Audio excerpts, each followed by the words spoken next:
Spendee is a personal finance and budgeting app that helps users track spending, create budgets, monitor subscriptions, and organize financial habits.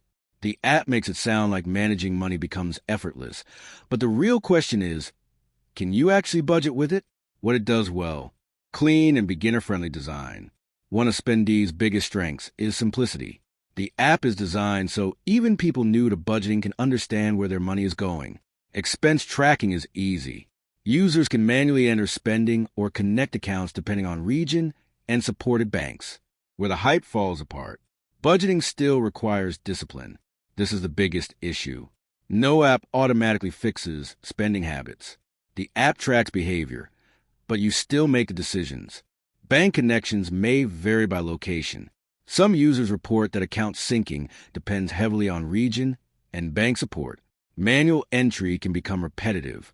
If syncing is unavailable or inconsistent, manually tracking expenses may become tiring.